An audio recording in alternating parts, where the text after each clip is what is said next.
Good afternoon student. मैं ममता शर्मा आदर्श बाल निकेतन उच्च माध्यमिक विद्यालय में हिंदी अध्यापिका आप सभी बच्चों का हिंदी ऑनलाइन क्लास में हार्दिक स्वागत करती हूँ। स्टूडेंट, आज हम अपनी पाठ्य पुस्तक वसंत भाग 1 से पाठ 3 का अध्ययन करेंगे, जिसका नाम है नादान दोस्त और जिसके लेखक हैं मुंशी प्रेमचंद। मुंशी प्रेमचंद ने हमें इस पाठ में उस अंडे देने वाली चिड़िया तथा चीड़ा के प्रति, जो इसमें केशव और श्यामा नाम के दो बच्चे रहते हैं, उनका उन अंडों के प्रति और चीड़ा के बच्चों के प्रति जो सहज आकर्षण होता है, उनके प्रति उनकी जो व्यवस्था होती है और चिड़िया के अंडों की वो किस प्रकार से व्यवस्था करते हैं, किस प्रकार से उनको घर के कॉर्नर्स पर रखते हैं और उनके लिए दाना पानी की व्यवस्था करते हैं, किस तरह से वो उनकी माँ है, जब उनकी माँ को जब यह बात पता लगती है कि उन्होंने अंडों को छू लिया था और अंडे छू लेने से बेकार हो गए, तो उनकी माँ उन्हें डांटती है, फिर समझाती है। इसमें इसी का वर्णन किया गया है कि नादान दोस्त, कि उनके जो चिड़िया और चिड़िया के नादान दोस्त रहते हैं, जो केशव और श्यामा, जो जिनको ये नहीं पता होता कि अंडों को छू लेने से अंडे हैं वो खराब हो जाते हैं और वे इसी भूल के कारण उन्हें बहुत ही पछतावा होता है। तो शुरू करते हैं हम अपना पाठ नादान दोस्त। तो सभी बच्चे अपनी बुक निकाल लीजिए। केशव के घर कॉर्निस के ऊपर एक चिड़िया ने अंडे दिए थे। केशव के घर पर कॉर्निस क्या होता है? दीवार के ऊपर का जो आगे का बड़ा हुआ हिस्सा होता है, उसे हम कहते हैं कॉर्निस, जिसे हम छज्जा भी कहते हैं। तो उसे केशव के घर पे कॉर्निस के ऊपर एक चिड़िया ने अंडे दिए थे।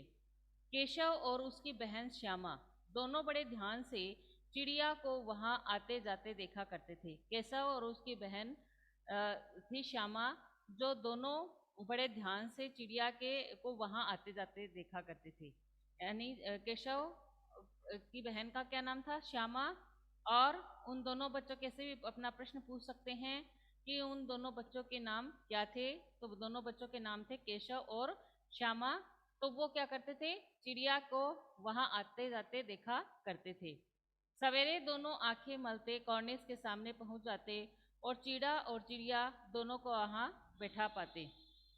जब सुबह दोनों सवेरे उठते तो दोनों क्या करते? पहले आंख मलते हुए उस कॉर्निस के पास पहुंच जाते थे, उस छज्जे के पास पहुंच जाते थे और चिड़िया और चीड़ा को दोनों को वहां बैठा पाते थे।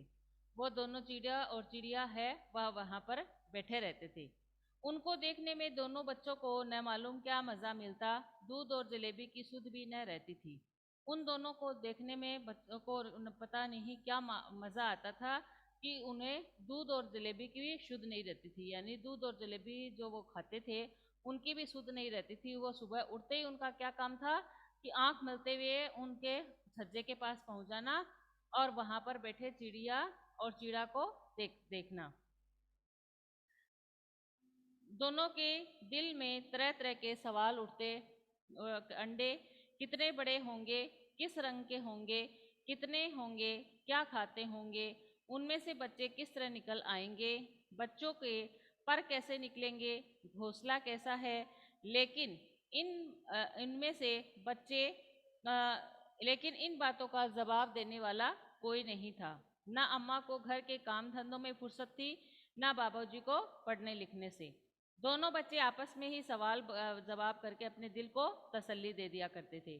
अब उसमें अपना प्रश्न बन रहा है दूसरा कि दोनों केशव और श्यामा को अंडे को देख कर के मन में तरह तरह के सवाल कैसे उठते थे। तो केशव और श्यामा के मन में तरह तरह के सवाल ये उठते थे कि अंडे कितने बड़े होंगे, किस रंग के होंगे, कितने होंगे, क्या खाते होंगे, उनमें से बच्चे किस प्रकार निकल आएंगे, उनके बच्चों के पर कैसे निकलेंगे, घोंसला कैसा है, ऐसा है। इस तरह के सवाल है उनके मन में उठा करते। तो हम इसको यहाँ से अंडरलाइन करेंगे कि दोनों के दिल में तरह तरह के सवाल उठते। क्या उठते थे?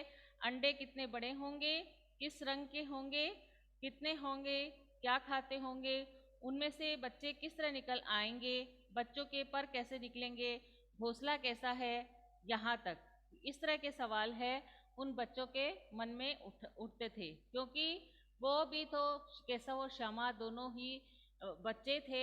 उन्हें इतनी ही बुद्धि थी कि किस तरह से चिड़िया है वो अपने घोंसले की उन बच्चों के लिए घोंसले की व्यवस्था कर पाएगी, उनके पर यानी पंख, उनके पंख कैसे निकल आएंगे, कैसे वे दाना पानी खाएंगे, इस तरह के सवाल है। एक बाल जिज्ञासा जैसे होती है वैसे उनके मन में ये सवाल उठते रहते थे। लेकिन इन बातों का जवाब देने वाला कोई नहीं था। कोई नहीं था, क्यों नहीं था कि अपना प्रश्न ये भी बन रहा है कि केशव और श्यामा के सवाल जवाबों का उत्तर देने के लिए कोई क्यों नहीं था, क्योंकि इन बातों का जवाब देने वाला कोई नहीं था, क्योंकि ना अम्मा को घर के काम धंधों में फुर्सत थी, ना बाबूजी को पढ़ने लिखने से। इसको भी अंडरलाइन कर लेंगे हम लोग कि केशव और श्यामा के मन में उठे सवालों का जवाब देने के लिए कौन नहीं था, जवाब देने के लिए कौन नहीं था। तो उनके ना तो अम्मा को घर के काम धंधों में फुर्सत थी, ना बाबूजी को पढ़ने लिखने से, इसलिए उनके सवालों का जवाब देने के लिए कोई नहीं था। दोनों बच्चे आपस में ही सवाल जवाब करके अपने दिल को तसल्ली दे दिया करते थे। दोनों बच्चे आपस में ही सवाल जवाब करके अपने दिल को तसल्ली दे दिया करते थे। दोनों आपस में ही प्रश्न अपना ये बनता है कि केशव और श्यामा आपस में ही सवाल जवाब करके अपने दिल को तसल्ली क्यों दे दिया करते थे। तो हम ऐसे लिखेंगे कि केशव और श्यामा आपस में ही सवाल जवाब करके अपने दिल को तसल्ली इसलिए दे दिया करते थे क्योंकि ना अम्मा को घर के काम धंधों में फुर्सत थी, ना बाबूजी को पढ़ने लिखने से। इसका सही उत्तर ये होगा। प्रश्न है ये भी ये सही है और उत्तर भी इसका ये सही है। श्यामा कहती, क्यों भैया, बच्चे निकलकर फुर से उड़ जाएंगे। श्यामा थी, वो केशव से छोटी थी, इसलिए वो अपने बड़े भाई से पूछती, क्यों भैया, बच्चे निकलकर फुर से उड़ जाएंगे क्या, कि बच्चे निकलेंगे और फिर फुर से उड़ जाएंगे क्या।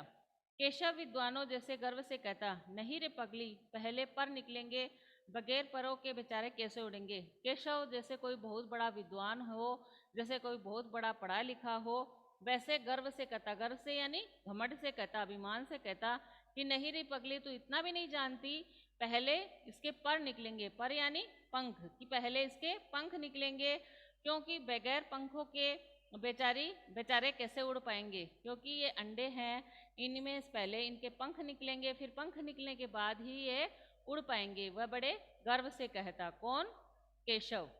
श्यामा, बच्चों को क्या खिलाएंगी बेचारी। श्यामा अपने भाई केशव से सवाल करती कि वो बच्चों को क्या खिलाएगी। केशव इन पेचीदा सवाल का जवाब कुछ न दे सकता था। केशव था वो इन पेचीदा सवाल, जो उलझे हुए सवाल थे, पेचीदा यानी जो उलझे हुए सवाल थे, उनका जवाब नहीं दे सकता था। क्यों नहीं दे सकता था, क्योंकि वह खुद भी एक छोटा बच्चा था और उसको इतनी बातों का नॉलेज नहीं था, इतनी बातों की जानकारी नहीं थी। लेकिन फिर भी चूंकि वह श्यामा से बड़ा था, इसलिए उसके मन को तसल्ली देने के लिए वह उत्तर दे दिया करता था। इस तरह 3-4 दिन गुजर गए। कितने दिन गुजर गए, 3-4 दिन गुजर गए।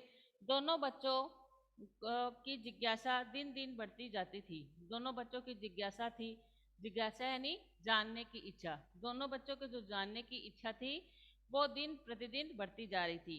अंडों को देखने के लिए वे अधीर हो उठते थे। अंडों को देखने के लिए वे अधीर उठते थे, यानी बेचैन हुए जा रहे थे।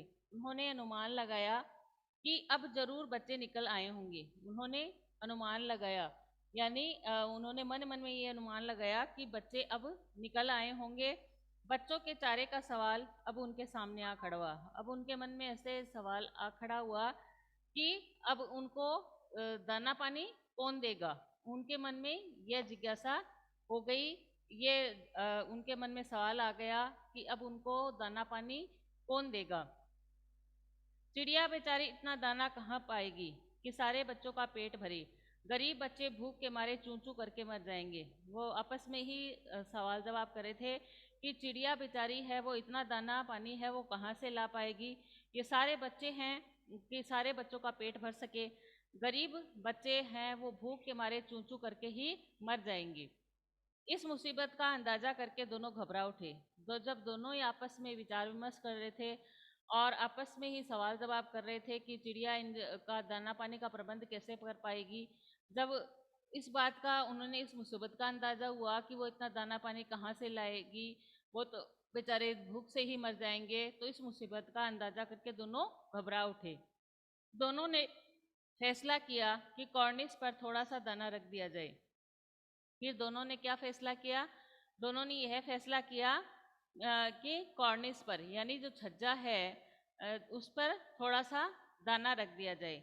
श्यामा खुश होकर बोली, तब तो चिड़िया को चारे के लिए कहीं उड़कर न जाना पड़ेगा। तब श्यामा थी वो खुश हो गई और खुश होकर के बोली, अब चिड़िया को चारे के लिए कहीं भी उड़कर जाना नहीं पड़ेगा, यानी चिड़िया है उसे उड़कर अब कहीं भी जाना नहीं पड़ेगा। श्याम केशव, नहीं, तब क्यों जाएगी? केशव नहीं, तब क्यों जाएगी कि जब ना चिड़िया को चारे के लिए कहीं जाना ही नहीं पड़ेगा तो वह क्यों उड़ेगी, वह तो यहीं रह जाएगी। श्यामा, क्यों भैया, बच्चों को धूप न लगती होगी? फिर श्यामा बोली, क्यों भैया, बच्चों को धूप भी तो लगती होगी ना। केशव का ध्यान इस तकलीफ की तरफ न गया था। केशव का ध्यान है वो इस तकलीफ की तरफ नहीं गया था कि बच्चों को धूप भी लगी। उसका ध्यान केवल उसके दाने पाने के लिए गया था और उन्होंने फैसला कर दिया था कि कॉर्निस पर थोड़ा सा दाना रख देंगे। लेकिन श्यामा ने जब उसका ध्यान उस ओर आकर्षित किया कि उन बच्चों को धूप भी लगेगी, तब उसका ध्यान आया कि हाँ सही है, बच्चों को धूप तो लगेगी ही। बोला, जरूर तकलीफ हो रही होगी, बेचारे प्यास के मारे तड़पते होंगे, ऊपर छाया भी तो कोई नहीं है। केशव का ध्यान भी इस तरफ तकलीफ की तरफ गया कि बोले, जरूर तकलीफ तो हो रही होगी, बेचारे प्यास के मारे तड़पते होंगे, ऊपर छाया भी तो कोई नहीं है। कि उनको प्यास भी लग रही होगी, उनको भूख भी लग रही होगी और उनको धूप भी लग रही होगी, और वह धूप ऊपर छाया नहीं है तो छाया, बगैर छाया के धूप में वो तड़प रहे होंगे। अब हमने अपना जो ये इतना पढ़ा है इसमें से अपना ये प्रश्न बन रहा है कि केशव और श्यामा ने चिड़िया के बच्चों के लिए कॉर्निस पर क्या रख दिया? तो उन्होंने चिड़िया के बच्चों के लिए कॉर्निस पर थोड़ा सा दाना रख दिया। अंडरलाइन करेंगे हम लोग इसको कॉर्निस पर थोड़ा सा दाना रख दिया, इसको अंडरलाइन कर लेंगे। फिर आगे पढ़ते हैं। आखिरी यही फैसला हुआ कि घोंसले के ऊपर कपड़े की छत बना देनी चाहिए। पानी की प्याली और थोड़े से चावल रख देने का प्रस्ताव भी स्वीकृत हो गया। आखिर में उन दोनों ने यह फैसला किया कि घोंसले के ऊपर कपड़े की छत बना देनी चाहिए, यानी घोंसला जहाँ पर है वहाँ पर हम क्या करेंगे, एक कपड़े की छत बना देंगे, जिसके पास में पानी की प्याली रख देंगे और थोड़े से चावल रख देंगे। तो इन दोनों ने जब आपस में डिस्कस किया, आपस में ये निर्णय लिया, आपस में विचार विमर्श किया कि हम क्या करेंगे कि ऊपर थोड़ा सा तो कपड़ा लगा देंगे, फिर पास में ही एक पानी के लिए एक प्याली रख देंगे और थोड़ा सा चावल रख देंगे, तो उनकी धूप से भी सुरक्षा होती रहेगी और उनको भूख लगी तो वो चावल खा लेंगे, प्यास लगी तो वो पानी पी लेंगे। दोनों बच्चे बड़े चाव से काम करने लगे। जब दोनों ने ये डिसीजन किया, ये निर्णय किया कि हम बच्चों के छत उस पे घोंसले पे एक कपड़ा लगा देंगे, दाना पानी रख देंगे, तब क्या हुआ, दोनों ने बड़े चाव से इस पर काम करना शुरू कर दिया।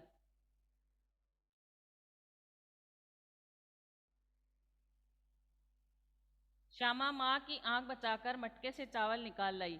श्यामा वो माँ की आंख बचाकर यानी माँ की नजरों से छुपकर क्या करी, मटके में चावल रखे थे वहां से वो मटके से चावल निकाल लाई। केशव ने पत्थर की प्याली का तेल चुपके से जमीन पर गिरा दिया और उसे खूब साफ करके उसमें पानी भरा। केशव ने क्या किया, एक पत्थर की प्याली थी उसमें तेल रखा हुआ था, तो उसने वो तेल तो चुपके से जमीन पर गिरा दिया और उसे बहुत अच्छे से साफ करके उसमें पानी भर लाया। अब चांदनी के लिए कपड़ा कहाँ से लाए? अब उनके ये मुसीबत हो गई कि हमने पानी रख दिया और उसके चारे की चावल की व्यवस्था कर दी, लेकिन अब कपड़ा कहाँ से लाई? फिर ऊपर बगैर छड़ियों के कपड़ा ठहरेगा कैसे और छड़ियाँ खड़ी होगी कैसे? फिर उन्होंने ऐसे बोला, मन में सोचा कि हम अगर कपड़ा भी ले आएंगे तो उसके ऊपर बगैर छड़ियों के कपड़ा है वो ठहरेगा कैसे? क्योंकि कपड़ा ठहरने के लिए तो वो छड़ियाँ चाहिए होती है, और वो छड़ियाँ हैं वो आएगी कैसे? केशव बड़ी देर तक इसी उधेड़बुन में रहा। केशव बड़ी देर तक इसी उधेड़बुन में रहा कि अब जो है छड़ियाँ हैं उसका इंतजाम कैसे हो। आखिरकार उसने इस मुश्किल भी हल कर दी। श्यामा से बोला, जाकर कूड़ा फेंकने वाली टोकरी उठा लाओ, अम्मा जी को मत दिखाना। फिर वो उसी उधेड़बुन में रहा, यही सोचता रहा कि मुझे क्या करना चाहिए क्या नहीं करना चाहिए। फिर उसने आखिरकार अपनी मुश्किल हल कर ली, यानी उसके जो सामने मुसीबत आ रही थी, जो संकट आ रही थी, जो बाधा आ रही थी, जो मुश्किल आ रही थी, विपत्ति आ रही थी, उसका क्या किया उसने हल सोच लिया। और श्यामा से बोला कि जाकर कूड़ा उठाने वाली जो टोकरी है उसको ले आओ, अम्मा जी को मत दिखाना। उसने कहा कि अम्मा जी को मत दिखाना, वो टोकरी है कूड़ा उठाने वाली, उसको ले आओ। श्यामा, वह तो बीच से फटी हुई है, उसमें से धूप ना जाएगी। तब श्यामा ने कहा कि वह तो बीच में से फट रही है, उसमें से तो धूप जाएगी। कि आप मेरे से वो टोकरी तो मंगा रहे हो कूड़ा फेंकने वाली, लेकिन वह टोकरी है वो बीच में से फट रही है, तो फटी हुई इसमें से धूप तो आएगी ना। केशव ने झल्लाकर कहा, तू टोकरी तो ला, मैं उसका सुराग बंद करने की कोई हिकमत निकालूंगा। फिर केशव ने झुंझलाकर कहा, वो झुंझला गया, यानी काम करते करते वह क्या हुआ उसकी थकावट हो गई, और उसने कहा कि तू टोकरी तो ले आ, मैं उसका सुराग बंद करने की कोई हिकमत करूंगा, मैं उसका सुराग बंद करने की कोई प्रयत्न करूंगा। श्यामा दौड़कर टोकरी उठा लाई। केशव ने उसके सुराग में थोड़ा सा कागज ठूस दिया। श्यामा ने क्या किया, वो जो टोकरी थी वो उठाकर ले आई। फिर केशव ने क्या किया, केशव ने जो उसमें सुराख हो रहा था उसमें थोड़ा सा कागज ठूस दिया, ताकि वो जो सुराख है वो बंद हो जाए। और तब टोकरी को एक टहनी से टिकाकर बोला, देख ऐसे ही घोंसले पर उसकी आड़ कर दूंगा, तब कैसे धूप आएगी। और तब क्या किया उसने, टोकरी की एक टहनी में टिकाकर बोला कि देख मैं ऐसे ही घोंसले में पर उसकी आड़ कर दूंगा, और कैसे धूप आएगी, कि जो जहां पर उनका घोंसला है वैसे ही मैं वहां पर आड़ कर दूंगा, यानी कुछ ऐसा लगा दूंगा जिससे क्या है वहां पर धूप आएगी नहीं। श्यामा ने दिल में सोचा, भैया कितने चालाक है। फिर ये बात जब केशव ने कही तो श्यामा ने मन में सोचा कि देखो भैया है वो कितना चालाक है। इसका दूसरा भाग पढ़ते हैं। गर्मी के दिन थे, बाबूजी दफ्तर गए हुए थे, अम्मा दोनों बच्चों को कमरे में सुलाकर खुद सो गई थी। अब आगे का हम पढ़ रहे हैं कि बहुत ज़्यादा गर्मी पड़ रही थी। गर्मी पड़ रही थी तो बाबूजी तो थे, उनके जो पिताजी थे वो तो दफ्तर चले गए थे, और अम्मा ने क्या किया, उनकी जो अम्मा थी उन दोनों बच्चों को उन्होंने कमरे में सुला दिया, और दोनों को कमरे में सुलाकर वो खुद सो गई। लेकिन बच्चों की आंखों में आज नींद कहाँ, लेकिन बच्चों की आंखों में नींद नहीं थी। अम्मा जी को बहलाने के लिए दोनों ने दम रोके आंखें बंद किए मौके का इंतजार कर रहे थे, लेकिन उनको नींद नहीं आ रही थी, क्योंकि उनको तो चिड़िया के अंडों की व्यवस्था करनी थी, उनकी धूप से उनको धूप से बचाना था, उनके लिए दाना पानी की व्यवस्था करनी थी। तो उन्होंने क्या किया कि अम्मा जी को ऐसे बहलाने के लिए झूठ मूठ से नाटक कर लिया कि जैसे वो सो रहे हैं। आप भी छोटे बच्चे हो, कभी कभी आपको नींद नहीं आती है, तब आप अपनी मम्मी से ऐसे झूठ मूठ का सोने का नाटक बना लेते हो ना, वैसे ही कैसे वो श्यामा ने किया। उन दोनों को चिड़िया के अंडों की व्यवस्था करनी थी, उनकी धूप से उनकी सुरक्षा करनी थी। तो इस चिंता में उन्होंने क्या किया कि जब अम्मा ने उन दोनों को सुलाया तो वह चुपचाप नाटक करके सो गए, जैसे कि उनको नींद आ गई थी, लेकिन उनकी आंखों में नींद नहीं थी। जो ही मालूम हुआ कि अम्मा जी अच्छी तरह से सो गई हैं, दोनों चुपके से उठे और बहुत धीरे से दरवाजे की सिटकनी खोलकर बाहर निकल आए। अंडों की हिफाजत की तैयारी होने लगी। केशव कमरे से एक स्टूल उठा लाया, लेकिन जब उससे काम न चला तो नहाने की चौकी लाकर स्टूल के नीचे रखी और डरते डरते स्टूल पर चढ़ा। लेकिन जब उन्होंने देखा कि माँ तो सो गई है, तो माँ की सो गई, तो उन्होंने क्या किया, चुपके से धीरे से उठे वो दोनों, और उठकर जो दरवाजे पर के जो सिटकनी लगी हुई थी उसको खोला उसने, और अंडों की हिफाजत करने के लिए, यानी अंडों को बचाने के लिए की तैयारी करने लग गई। वो क्या किया, पहले उन्होंने केशव केशव था, वो कमरे में एक स्टूल रखी हुई थी, उस स्टूल को रख लाया। लेकिन जब उससे भी काम न चला तो नहाने की चौकी लाकर स्टूल के नीचे रख दी। लेकिन जब उससे भी काम न चला ना, तो उसने क्या किया, एक नहाने की चौकी थी वो लाकर स्टूल के नीचे उसने रख दी, और डरते डरते स्टूल पर चढ़ा। फिर डरते डरते वह स्टूल पर चढ़ गया। श्यामा दोनों हाथों से स्टूल पकड़े हुए थी। श्यामा थी उसकी मदद कर रही थी कि वो स्टूल पे चढ़ रहा था तो वो कहीं गिर न जाए। इसके लिए क्या किया था श्यामा ने, जब केशव स्टूल पे चढ़ रहा था तो उसने दोनों हाथों से स्टूल को पकड़ रखा था। स्टूल चारों टांगे बराबर न होने के कारण जिस तरफ ज्यादा दबाव पाता था जरा सा हिल जाता था। स्टूल की जो टांगे थी चारों, यानी जो बैठने के लिए चाहे कुर्सी हो चाहे टेबल हो कुछ भी हो, उसका संतुलन चारों उसके जो डंडे लगे हुए थे, जो टांगे लगी रहती है, उसका संतुलन रहना जरूरी है। लेकिन उनको उनकी जो स्टूल की जो चारे टांगे थी, जो चार डंडे लगे हुए थे, उनके क्या था, वो बराबर नहीं थे। तो बराबर नहीं होने के कारण क्या हुआ कि जिस तरफ भी ज्यादा दबाव होता ना, उसी तरह वो स्टूल है उस तरफ से थोड़ी हिल जाती थी।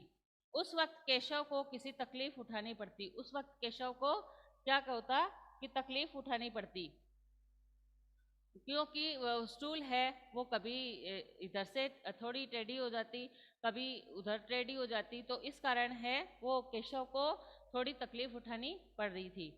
यह उसी का दिल जानता था, दोनों हाथों से कॉर्निस पकड़ लेता। वह उसी का दिल जानता था, क्योंकि जो केशव और श्यामा वो भी दोनों छोटे बच्चे थे, वो तो अपने जान में और उन बच्चों के लिए व्यवस्था कर रहे थे। लेकिन वह भी छोटा बच्चा होने के कारण उस पर स्टूल पे चढ़ा हुआ था, और जहाँ से स्टूल हिल जाती, थोड़ी टेढ़ी हो जाती, उसका दिल दहक जाता, और वह जोर से एकदम उसके जो कॉर्निस थी उसको पकड़ लेता, और श्यामा को दबी आवाज में डांटता, और फिर श्यामा को दबी आवाज में डांटता, अच्छी तरह पकड़ वरना उतरकर बहुत मारूंगा। वह श्यामा को डराता कि तू उसको अच्छी तरह से पकड़ ले, नहीं मैं जब उतर गया तो इसको बहुत तेज, तेरे को बहुत तेज मारूंगा। वो इसको धमका रहा था, क्योंकि वह भी छोटा बच्चा था और श्यामा भी छोटी बच्ची थी। दोनों बच्चे छोटे ही थे, और दोनों को डर लग रहा था। एक तो मम्मी की नींद नहीं खुल जाए, दूसरा कहीं वो गिर जाएगा, तो स्टूल से गिर जाएगा तो आवाज होगी तो उसकी मम्मी की नींद खुल जाएगी, नींद खुल जाने से मम्मी उनको डांट पड़ेगी। तो इस बात का भी केशव को चिंता थी। तब वह जब भी स्टूल है वो थोड़ी टेढ़ी हो जाती, तब वह श्यामा को डांटता था कि अच्छी तरह से पकड़ ले, नहीं तो मैं तेरे को बहुत मारूंगा। मगर बेचारी श्यामा का दिल तो ऊपर कॉर्निस पर था, मगर जो श्यामा थी उसका दिल तो किस पर था, उस कॉर्निस पर था, उस छज्जे पर था। बार बार उसका ध्यान उधर चला जाता और हाथ ढीले पड़ जाते, बार बार उसका जो ध्यान है वो उधर चला जाता, किसकी तरफ, छज्जे की तरफ चला जाता, और उसके जो हाथ है वो ढीले पड़ जाते। केशव ने जो ही कॉर्निस पर हाथ रखा, केशव ने जो ही कॉर्निस पर हाथ रखा, दोनों चिड़िया उड़ गई, दोनों चिड़िया थी वो उड़ गई। केशव ने देखा कॉर्निस पर थोड़े तिनके बिछे हुए हैं। केशव ने क्या देखा कि जो कॉर्निस था उस पर थोड़े तिनके बिछे हुए थे, और उन पर 3 अंडे पड़े हैं। केशव ने देखा कि जो कॉर्निस है उस पर थोड़े तिनके बिछे हुए हैं, और उन पर 3 अंडे पड़े हैं। और जैसे घोंसले उसने पेड़ों पर देखे थे, वैसा कोई घोंसला नहीं था। जैसा घोंसले उसने पेड़ पर देखे थे, यानी जैसे उसने पेड़ों पर जो घोंसले बने हुए थे उसमें में जो छवि बना रखी थी, वैसा कोई घोंसला वहां पर नहीं था। श्यामा ने नीचे से पूछा के बच्चे हैं भैया। श्यामा ने, जब श्यामा है वह स्टूल पकड़े हुए नीचे खड़ी थी, वो कॉर्निस पर था, तो श्यामा ने नीचे से ही पूछा कि के भैया है बच्चे, यानी कितने बच्चे हैं भैया। केशव 3 अंडे हैं, अभी बच्चे नहीं निकले। तब केशव है श्यामा की बात का जवाब देते हुए कहता है कि 3 अंडे हैं, अभी उनमें से बच्चे नहीं निकले हैं। श्यामा जरा हमें दिखा दो भैया कितने बड़े हैं। तब श्यामा कहती है कि हमें दिखा दो भैया जरा वो कितने अंडे बड़े हो गए हैं, उनकी क्या साइज है, वो कैसे हैं, वो श्यामा भी देखना चाहती थी, इसलिए वो उनसे कह रही थी कि हमें भी दिखा दो भैया वो कितने बड़े हैं। केशव दिखा दूंगा, पहले जरा चिथड़े ले आ। केशव ने कहा कि मैं तेरे को दिखा दूंगा कि अंडे कितने बड़े हैं, किस रंग के हैं, सब कुछ दिखा दूंगा, तू पहले से चिथड़े लेके आ। लिया, नीचे बिछा दूं, बेचारे अंडे तिनकों पर पड़े हैं। तो वो बोला कि थोड़ा सा चिथड़ा है वो ले आ, क्योंकि उसके चिथड़ों के चिथड़े हैं वो नीचे बिछा दूंगा और उसके ऊपर अंडे रख दूंगा, क्योंकि बेचारे अंडे हैं वो तिनकों पर पड़े हैं। उनको ये नहीं पता था केशव और श्यामा को कि अंडे हैं वो छू लेने से खराब हो जाते हैं, फिर चिड़िया है उसे नीचे गिरा देती, इस बात का उन्हें पता नहीं था, क्योंकि वो भी दोनों बच्चे थे और इस बात से अनभिज्ञ थे कि छूने से अंडे हैं वो खराब हो जाते हैं। इसलिए वो तो अपनी जान में वो तो उनके लिए व्यवस्था कर रहे थे कि मैं इनके लिए अंडों को कहीं तिनकों से चुभन नहीं हो, इसके लिए चिथड़े बिछा देते हैं, फिर उसके ऊपर अंडे रख देते हैं। इस तरह की व्यवस्था करने में लगे हुए थे। श्यामा दौड़कर अपनी पुरानी धोती फाड़कर एक टुकड़ा लाई। श्यामा गई और दौड़कर अपनी जो पुरानी धोती है उसकी फाड़कर एक टुकड़ा लाई। केशव ने झुककर कपड़ा ले लिया, उसकी कई तह करके उसने एक गद्दी बनाई। उसने केशव ने क्या किया कि वो स्टूल पर चढ़ा हुआ था, तो उसने झुककर क्या किया, कपड़ा ले लिया और उसकी कई तय कर दी। यानी कोई भी कपड़ा होता है उसको हम जब फोल्ड करते हैं उसको तो उसने उसको क्या किया, उसकी कई तय बना दी, कई बार फोल्ड कर दिया और फिर ऐसे लग गया जैसे कोई गद्दी बन गई हो, जो बैठने के लिए होती है ना, वो वैसी उन्होंने कपड़े की तय करके एक गद्दी बनाई और उसे तिनकों पर बिछाकर तीनों अंडे धीरे से उस पर रख दिए। फिर उन्होंने क्या किया, केशव ने उसे तिनकों पर बिछाकर, वो तिनके रखे हुए थे वहां पे बिछा दिया और तीनों अंडे उठाए और धीरे से उस पे रख दिए।